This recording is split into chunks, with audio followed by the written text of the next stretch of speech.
దుద్దుడ toll plaza పరిసర ప్రాంతాల్లో ఉన్న హోటళ్ల వద్ద మధ్యాహ్న భోజనం కోసం ఆగిన వాహనదారులకు చేదు అనుభవం ఎదురైంది.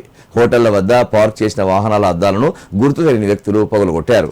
ఈ ఘటనతో వాహనదారులు తీవ్ర ఆందోళన వ్యక్తం చేశారు. సిద్దిపేట జిల్లా కొండపాక మండలం దుద్దడ టోల్ ప్లాజా పరిసర ప్రాంతాల్లో ఇటీవల కాలంలో రోడ్డు ఇరువైపులా విచ్చలవిడిగా హోటళ్లు ఏర్పడ్డాయి.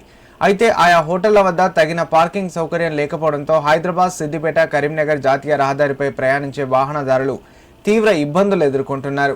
ముఖ్యంగా మధ్యాహ్న భోజన సమయంలో భోజనం కోసం హోటళ్ల వద్ద ఆగే వాహనదారులు తమ వాహనాలను రహదారి పక్కనే నిలిపివేయాల్సి వస్తోంది. దీంతో టోల్ ప్లాజా పరిసరాల్లో ట్రాఫిక్ రద్దీ పెరిగి ప్రయాణికులకు అసౌకర్యం కలుగుతోందని స్థానికులు, వాహనదారులు ఆవేదన వ్యక్తం చేస్తున్నారు. ఈ క్రమంలో కరీంనగర్ నుంచి గజ్వేల్ వైపు వెళ్తున్న కొందరు వాహనదారులు దుద్దడ టోల్ ప్లాజా సమీపంలో వాహనాన్ని నిలిపి రోడ్డు అవతల ఉన్న హోటల్లో భోజనం చేసి తిరిగి వచ్చేసరికి తమ వాహనం అద్దం పగిలి ఉండడాన్ని గమనించి ఆవేదన చెందారు.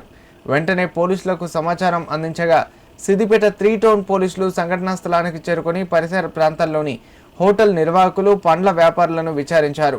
అనంతరం బాధిత వాహనదారులు అనుమానితులపై పోలీస్ స్టేషన్లో ఫిర్యాదు చేసేందుకు వెళ్లారు. దుద్దడ టోల్ ప్లాజా పరిసర ప్రాంతాల్లో పెరుగుతున్న హోటళ్లకు అనుగుణంగా పార్కింగ్ సౌకర్యాలు కల్పించాలని, అలాగే భద్రతా చర్యలు చేపట్టాలని వాహనదారులు, స్థానికులు అధికారులను కోరుతున్నారు.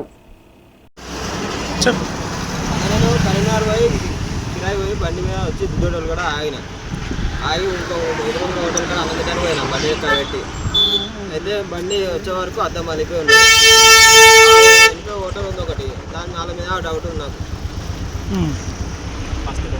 వాళ్ళు ఆల్రెడీ నొల్లు పెట్టుకున్నారు, బండి ఇటుకే తీసేయమని. మేము ఆడికైనా బండి మూడ వేసి పెట్టుకున్నాము. మళ్ళీ వచ్చే వరకు అద్దం ఒకటి ఉన్నది. నాకు కొంచెం వాళ్ళ మీద డౌట్ ఉంది. అందుకే పోలీసులకు ఫోన్ చేసినా అన్నిటోళ్ళు వచ్చి ఇక దర్శనం తీసుకుంటున్నారు. పిటిషన్ ఏమన్నారు ఎంక్వైరీ చేసి నాకు చెప్పారని చేయాలి.